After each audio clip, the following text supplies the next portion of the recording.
Welcome all to this panel. I really appreciate everybody being here.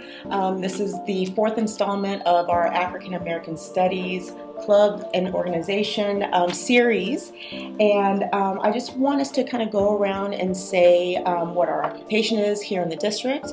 I will begin. My name is Sasha Maryland, and I am a counselor here at Independence High School.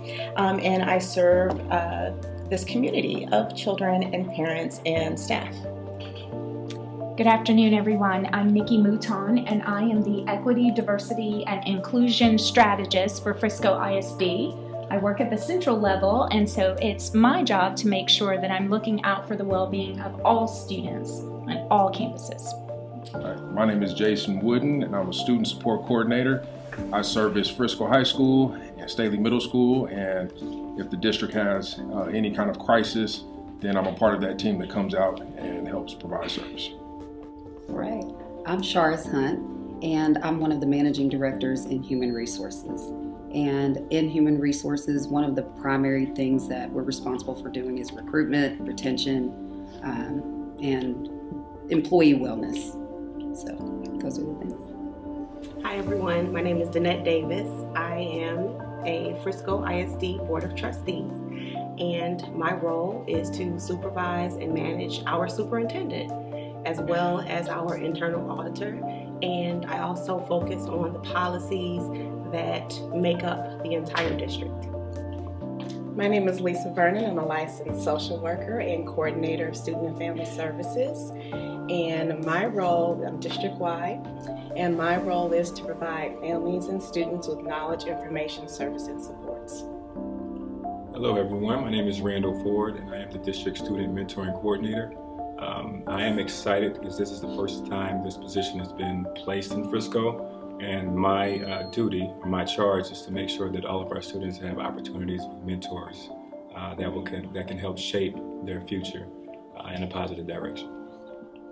Thank you all so much. Well, I'm going to go on to our first question. And again, we can just interact to each other's responses if you'd like. So number one question, how did you know that your profession was the perfect fit for you? And how did you get here, your career path? My mom was a registered nurse, and she used to work in a developmental facility with clients, and I was fascinated by her occupation. And she used to take me to her job. I'm sure you're not supposed to do that. But I was intrigued by people who were different, who looked different, who learned differently, and I wasn't afraid. And I knew that that was something I definitely wanted to get involved with. I didn't know what it would look like. But the helping field has been something that I've been inspired by through my family for years. And how I got there was through a lot of mentors, a lot of people who believed in me, what I call my Nutrix system in the community, who looked after me and pushed me, including my guidance counselor, who still wrote me letters when I was in college. And so I find that it's very important to shape the field of social work. It's so many things. And so I was encouraged in this field primarily due to the hard work of my parents as well as my extended family.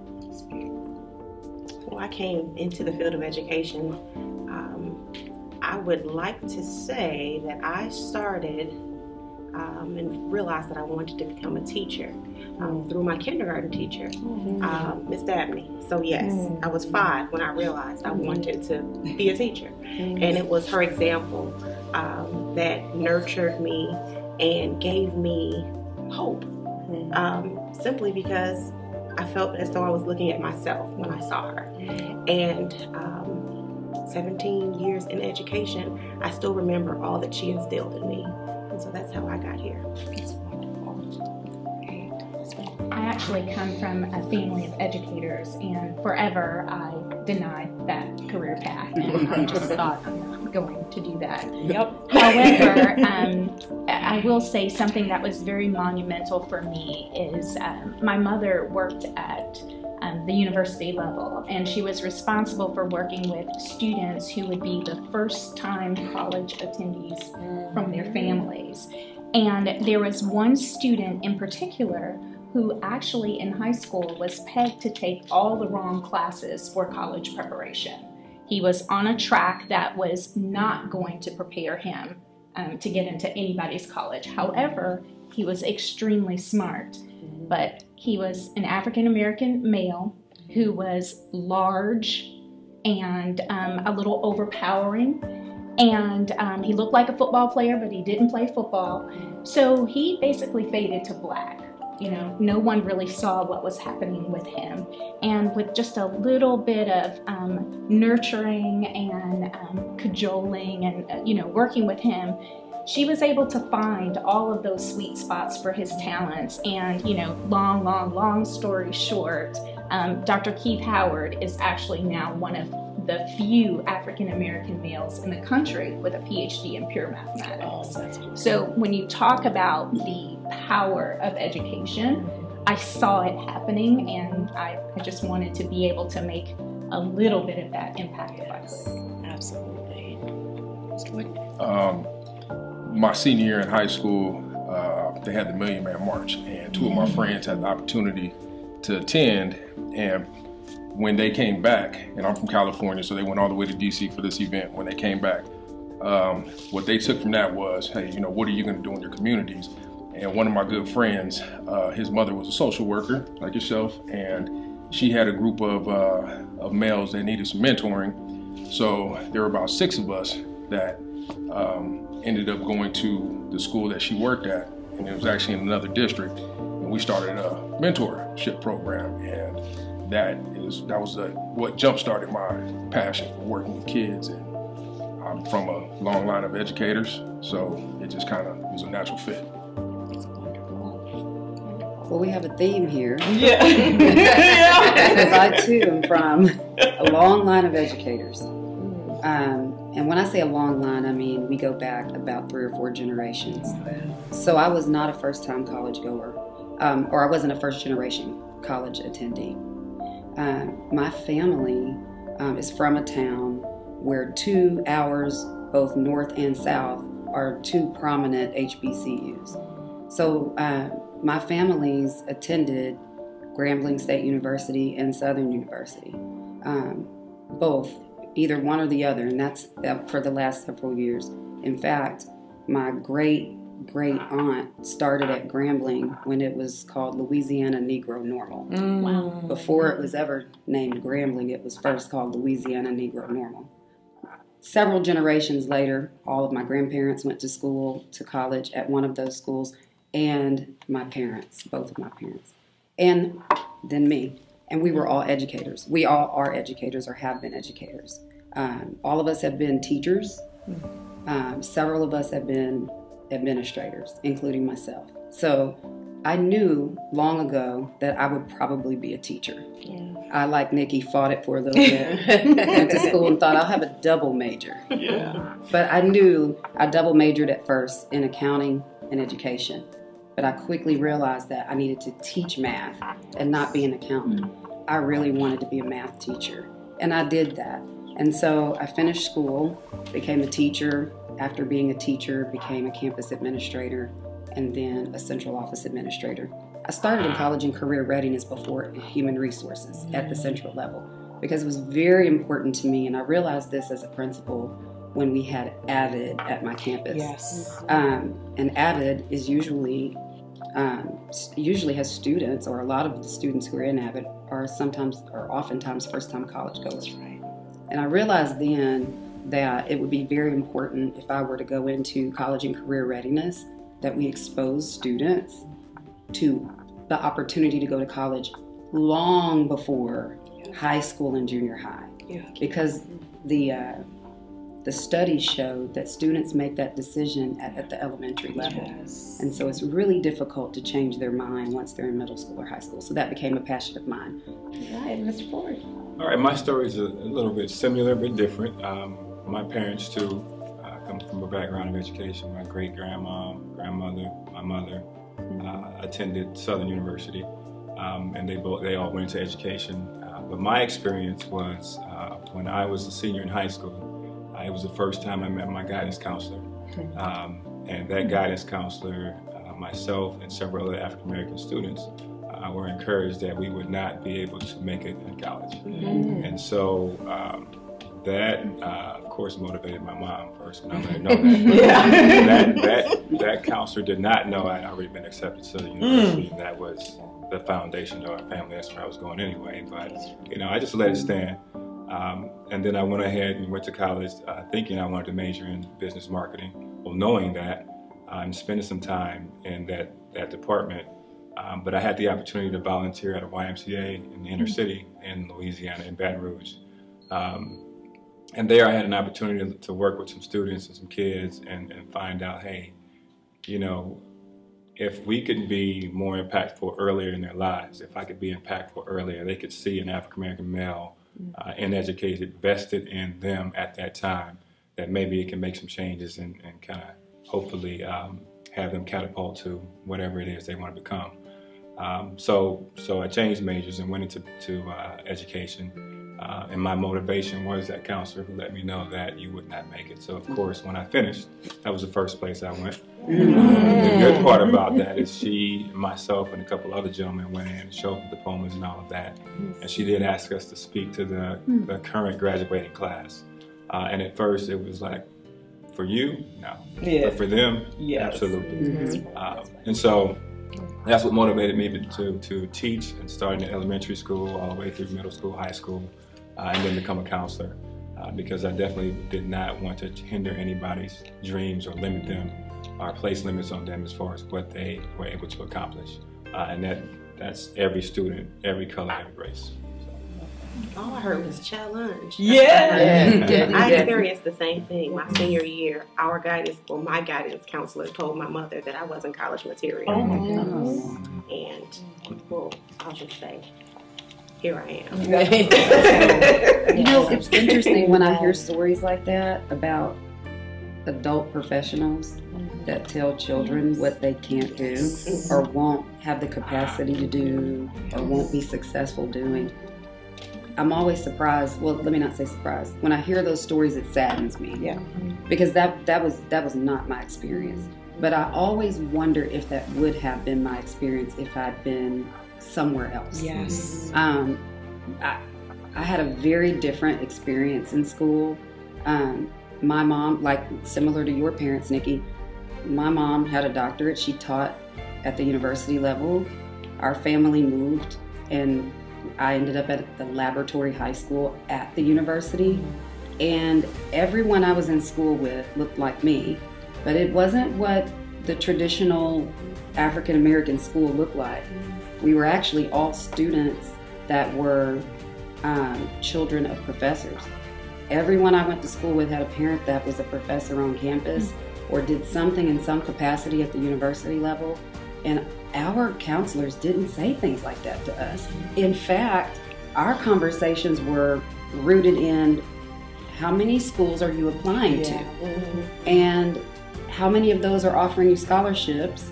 And what's best for your family with respect to, you know, the financing of it all? Yes. I was never told things like that. Yes. And so when I hear stories like that, I just wonder, wow, what would have been said to me if I was somewhere else?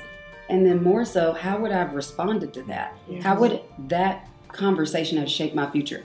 It shaped your futures in a positive way, but how many other people heard what you heard and it didn't shape their future in a positive manner? Absolutely. That bothers me. That was my motivation. Yes. It bothers me. Yeah, and for me, I think the other piece of me and why I ended up being a social work in education is because, you know, we struggled. You know, my mom was a nurse, but she was also a single parent of 2 girls.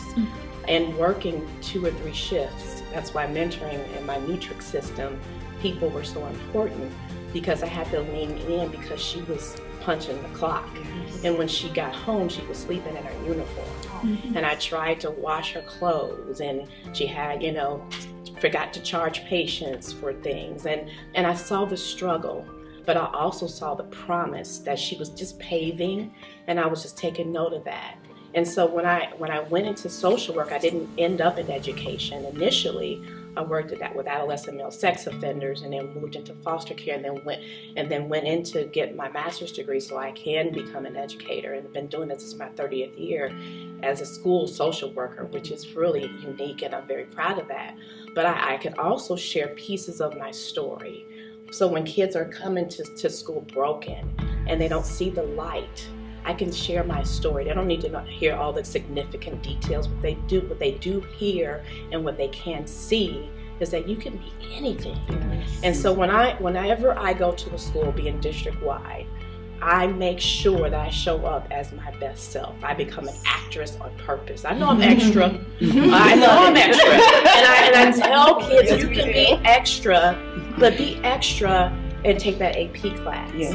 Be extra and go to tutorials. Yes. Be extra and wait 90 minutes before you respond. Read the last chapter of the book because you know you're writing it. Yes. And so when I'm having those conversations with my kids, like talk to this one because they won't open up to me.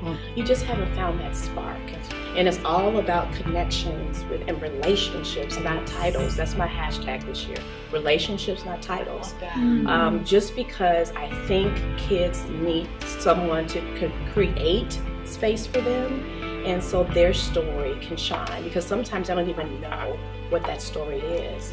But if we can show them pathways to promise, and then you can help them co-write whatever that chapter is for them, then they can write the rest. They just need to know that somebody's on their side. So when I am showing up, that's how I'm able to share a part of who I am and what I do. Yes, and I can speak from this side too. Like me and Mr. Garcia, who's on my AP over our Alpha, we meet every Friday for a name and need meeting. So we call in all our babies that we need to check up on, even if it's literally 2 minutes. Hey, how you doing? How's school year going? How's classes? So they can see our face, and they can also see Mr. Garcia as not the disciplinarian. He is my partner in this. We care as a whole, and actually all the APs do that with their corresponding counselor, which is amazing. And again, the relationship piece. We want the kids to understand and to feel, because they're like sharks in the water. They can feel when somebody's off, when the vibe is off, right? And so they genuinely feel like they are part of this family. They call us, like, Mr. Garcia kind of joke around, like, we're your school parents while you're here. And so, and they feel it and they know it. And so whenever they feel however, they know they can come to a safe place and they can come talk to us and talk to us frankly, and that we're truly here to listen and help find a solution to whatever they're going through, if a solution is warranted. Sometimes there's something we can do. They just need to talk it out, and that's okay. And so again, yeah, that empathy and that relationship piece is so important. And that's what makes this school specifically successful, I believe, along with our Night Academy. We're all on the same page. Like, it's kids first. Once you get the kids settled, everything else falls into place. So, yeah. I think that's another testament to Frisco's beauty and difference, that our high schools are small enough that you are able to do that, right? So name a need is not just a poster and just a motto. It's what you're living and breathing. And I know rezoning and all of that can get challenging, and Ms. Davis knows that more than everybody else around this table. God bless you. But when you think about the positives, you know, of students being in a high school where they can know adults and know that these adults care for them, that's huge. Absolutely. So I was going to jump in and say we've had a lot of conversation about relationships and about people who build you up, and even those that may have torn some down. Yes. What we haven't talked about are the students who've had neither. The students who might be forgotten. Yes. Those who no one asked them if they were going to school. No one asked them how they felt about their future. They didn't necessarily say something negative to them. No one said anything to them at all. I think about those students and what their future is going to look like when they didn't have anyone encouraging them. Maybe not discouraging them either, but now they're left to their own devices to make a decision for their life, but they haven't been guided. And I wonder sometimes, who is it that's supposed to be in their life that's not? So you're in a lot of lives. You're influencing people in a positive way, and I wonder, where's the Mrs. Vernon for that student? Who are they? And at the name and need meetings, which I'm so happy you said that, because every campus here here in our district, engages in name and need meetings. That's right. I'm curious if anyone's having a name and need meeting for, those SEL components, and not just the DRA score, the STAR score, the benchmark, the achievement scores. Are we having conversations about that kid? Does anybody know where Johnny's going to college? Has anyone asked him? Has anyone thought about having a conversation? I don't know that his parents are having it, and we can't assume that they are. And I just wonder. It's just that I wonder. Well, on that beautiful note, I want to thank the panel for being here and participating in this panel discussion. This was wonderful, and I hope this is just the first of many. I could talk to y'all for hours and listen to y'all stories for hours. I love it. But we have jobs to do, I guess. Meetings to be at. But thank you so much. Thank you. Thank you.